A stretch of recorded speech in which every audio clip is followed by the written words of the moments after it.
साथियों, जय भीम, नमो बुद्धाय, संघं नमामि। मैं वेद प्रकाश गौतम और आज हम आए हुए हैं लखनऊ के आशियाना चांसलर क्लब में, जो आशियाना रोड पर पड़ता है लखनऊ में। और आज हमारे यहाँ पर समण संघ की संगति है और पिछले 22-23 महीनों से लगातार हम लोगों को समण संघ के माध्यम से जुड़ने और जोड़ने की मुहिम चला रहे हैं। आप लोगों ने देखा होगा कि सर पिछले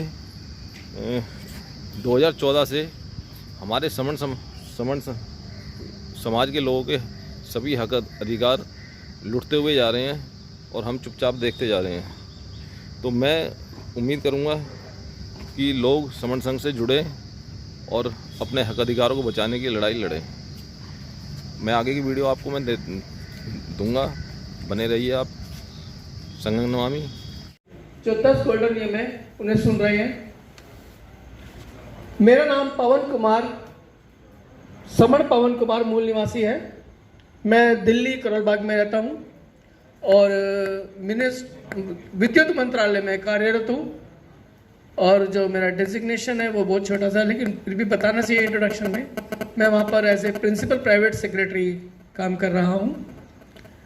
आज मुझे संघ ने आदेश दिया है कि मैं आपको जो हमारे संघ के समण संघ के जो 10 गोल्डन नियम हैं उनमें से दूसरा जो है चंदा कभी नहीं, उसके बारे में बताऊं। चंदा कभी नहीं, यह जो नियम है इस संघ का दूसरा नियम और वेरी इंपॉर्टेंट गोल्डन रूल है। यही इतना अट्रैक्टिव है जिसने मुझे भी अट्रैक्ट किया। इस गोल्डन रूल ने बहुत ही महत्वपूर्ण नियम है इसका, क्योंकि हमारा जो समाज है ना वो बहुत अमीर लोगों का नहीं है। यहाँ पर मिडिल है या फिर उससे नीचे है। और जब उनसे चंदा मांगा जाता था या मांगा जाता है तो वो दे नहीं पाते हैं। गरीब लोग हैं, चंदा कहां से देंगे? चंदा देने से पहले ही वे लोग प्रोग्राम अटेंड ना करने की सोच लेते हैं कि चंदा देना है, हम नहीं जा पाएंगे। तो समण संघ में चंदा ना लेने की परंपरा शुरू से ही है, आरंभ से ही है। हजारों सालों से समण संघ में जो हमारे समण जो पूर्वज हुआ करते थे उस समय चंदा लेने की परंपरा नहीं थी, धन धान्य को इकट्ठा करने की परंपरा नहीं थी। ये आज हमारी जो परंपरा बना दी गई है ये ब्राह्मणों के द्वारा दी गई परंपरा है। हमारे पूर्वजों ने कभी भी धन धान्य को इकट्ठा नहीं किया। ये जो धन धान्य जो आज इकट्ठा किया जाता है, ये जो हमारे जो समण लोग, जो दूसरे नेता अध्यक्ष, संगठनों के अध्यक्ष हैं, वे लोग चंदा इकट्ठा करते हैं अपने आप को फैसिलिटेट करने के लिए, अपनी इच्छाओं को, अपनी जरूरतों को पूरा करने के लिए, ना कि हमारे समाज को इकट्ठा करने के लिए, संघ में लाने के लिए। वे लोग कभी नहीं चाहते, जो लोग चंदा लेते हैं, जो लोग जो चंदा इकट्ठा करते हैं, वे लोग कभी नहीं चाहते कि हमारे अधिकार जो जा रहे हैं वो बचे। क्योंकि जिस दिन हम लोगों ने चंदा देना, उनको चंदा देना बंद कर दिया तो वो लोग हमसे दूर हो गए और उन्होंने जो चंदा, वो लोग इसलिए वो चाहते हैं कि हमारा अधिकार कभी ना हमें मिले, हम बटे रहे। क्योंकि ये चंदा जो है उनको मतलब ये ना जो ये हमेशा चाहते कि उनको चंदा मिलता रहे। अगर हमें हमारा अधिकार मिल गए, बच गए हमारा अधिकार, तो उनका चंदा बंद हो जाएगा। इसलिए वो लोग कभी नहीं चाहते कि हमारे अधिकार हमें मिले। चंदा जो है ये हमारे लोगों के लिए एक बीमारी बन चुकी है। जब तक हम लोगों को चंदा देते रहेंगे, संगठनों को चंदा देते रहेंगे, हमारे अधिकार हमें कभी भी नहीं मिलेंगे। हमें अपने अधिकार बचाने के लिए हम सभी को संघ में आना पड़ेगा, हमें संघ की शरण में आना पड़ेगा। और जो सब इन्हीं बातों, जो चंदा जो है अपना खर्चा खुद करते हैं। जो हमारे चंदा देने की नीति है जो ये हमारे समाज के जो अधिकार है, जो उसकी तरक्की है, उसमें एक बहुत बड़ा एक अटकल है, एक रोड़ा है। जब तक हमें इस चंदे की परंपरा को बंद कर देना चाहिए। इन्हीं शब्दों के साथ मैं अपने वक्तव्य को समाप्त करता हूँ। यदि मेरे वक्तव्य में कोई कमी रह गई हो तो संघ मुझे क्षमा करे। संघम नमामि, संघम नमामि, संघम नमामि। संघं नमामि, संघं नमामि, नमो बुद्धाय, जय भीम। साथियों, आज संघ का आदेश हुआ है कि मेरे को संघ के गोल्डन रूल नंबर 3 जातीय अभ्यास कहीं नहीं पर अपनी वक्तव्य रखना है। तो साथियों, जैसे कि आप जानते हो कि संघ में जातियों का अभ्यास नहीं होता। क्यों नहीं होता? क्योंकि आपको विदित है कि हमारे बौद्ध साहित्य में कहीं पर भी जाति का कोई उल्लेख नहीं मिलता। आपने देखा जब हमारा पुराना साहित्य उठाकर देखते हैं तो कहीं भी जाति का कहीं उल्लेख नहीं मिलता है, ना रंग का ना रंग भेद का कोई उल्लेख मिलता है। ये जो जातियां बनी ये तब बनी जब संघ हमारा खत्म हुआ और जातियों को, हमारे संघ को खत्म किया गया। और जब संघ खत्म हो गया तब हमारे संघ को जाति में बांट दिया गया और वर्तमान में 6743 जातियों में हमारे इस संघ को बांट दिया गया। और जब से हम लोग जाति में बट गए, लेकिन इसके उलट जो बमण हैं वह जातियों में नहीं बटे, वह अपने वर्ग में ही रहे। उनके वर्ग में चाहे क्षत्रिय ले लो चाहे ब्राह्मण ले लो, उनके वर्ग में कोई जाति नहीं होती। वह क्यों नहीं होती? क्योंकि साथियों, आपने देखा कि जो जातियां हैं ये मात्र 300 या 400 साल पहले से ही प्रैक्टिस में आई हैं। उससे पहले जातियों की कोई प्रैक्टिस देखने को नहीं मिलती है।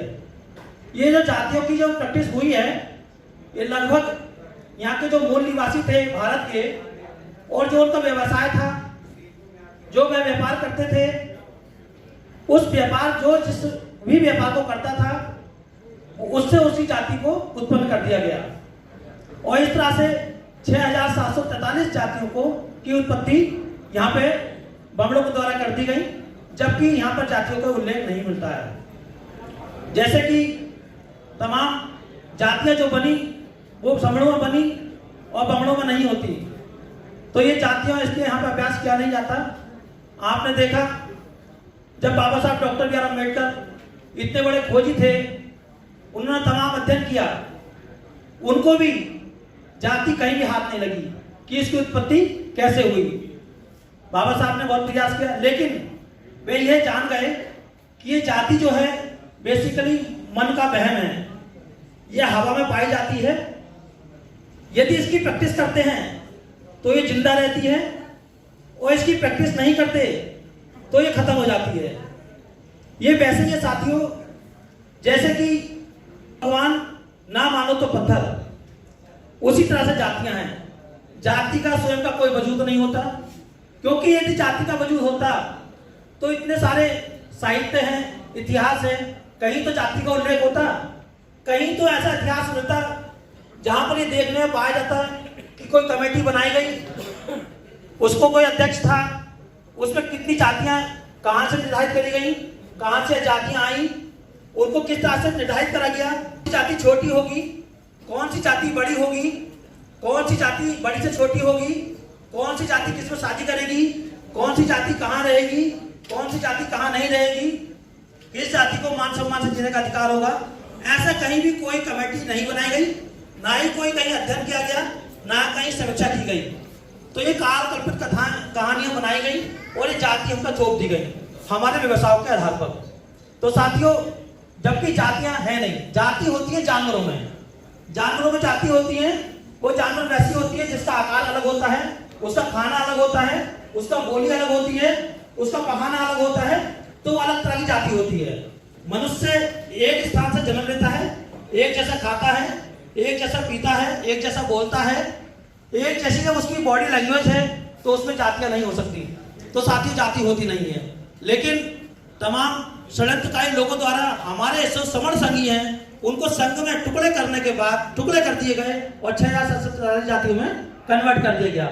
और उसका दुष्परिणाम यह हुआ कि हमारे समण संघी जिनको समण में इकट्ठा रहना चाहिए था, वे अपने जातियों में गर्व करना सीख गए और लोगों ने उनको बता दिया कि गर्व से कहो हम ये हैं, गर्व से कहो हम वो हैं। तो इस तरह से जब तक हम गर्व करते रहेंगे जातियों पर, जब तक हम यूनाइट नहीं हो सकते। यदि हमें वास्तव में यूनाइट होना है तो हमको एक साथ संघ में आना होगा, संघ के कॉन्सेप्ट को समझना होगा, और जो 2500 वर्ष पुराना जो संघ था उसको पुनर्जीवित करना पड़ेगा। और वो तभी होगा जब हम अपने कर्म करेंगे, अपनी और कथनी और करनी में अंतर ना करते हुए हम जब संघ के कॉन्सेप्ट पे चलेंगे और संघ को आगे बढ़ाने का काम करेंगे, और प्रत्येक समणी और समण जब इसको अपनी जिम्मेदारी समझ लेगा कि संघ को मेरे को चलाना है, सबको इकट्ठा करना है, पूरा बहुजन समाज, पूरा समण संघ को इकट्ठा करना है, तो निश्चित रूप से ये संघ मजबूत होगा। और ये संघ मजबूत होगा तो ये 100% आपके हक अधिकार की गारंटी देता है। लेकिन तब इकट्ठे हो जाओगे, जब इकट्ठे हो जाएंगे तो हर वो हक अधिकार हम प्राप्त कर लेंगे जो हमें भारतीय संविधान देता है। क्योंकि भारत की जो प्रियम्बल है ऑलरेडी वो उसमें समण संघ दिया है, समता, स्वतंत्रता, बंधुता और न्याय। यही हमारा बौद्धिस्ट साहित्य कहता है और यही हमारा भारतीय संविधान कहता है। इसलिए हम मिलकर इकट्ठे हों, समता, स्वतंत्रता, बंधुता और न्याय पर चलने का काम करें और संघ को मजबूत करें। संघ आपको 100% आपके हक अधिकार सुरक्षित करने की गारंटी देता है, अपने बच्चों के हक अधिकार सुरक्षित करने की गारंटी देता है, और जो शिक्षा, स्वास्थ्य, रोजगार जो सब छूटते जा रहे हैं वो सब आपको 100% वापस देने की गारंटी देगा। इसी के साथ सभी साथियों से मेरी बात को सुना, सबका आभार, धन्यवाद। मेरे वक्तव्य में यदि कोई गलती हो गई हो, कोई असंवैधानिक बात हो गई हो तो उसके लिए मैं संघ से क्षमा चाहता हूँ। संघं नमामि, संघं नमामि, संघं नमामि। नमो बुद्धाय, जय भीम, जय भारत, जय संविधान। Thank you. साधु साधु साधु। बहुत बहुत साधुवाद sir. JP Ambedkar sir, Rampur से आप हैं। अभी मैं थोड़ा सा 1 मिनट टाइम लेना चाह रहा हूँ, इसके बाद उमराव सर आएंगे।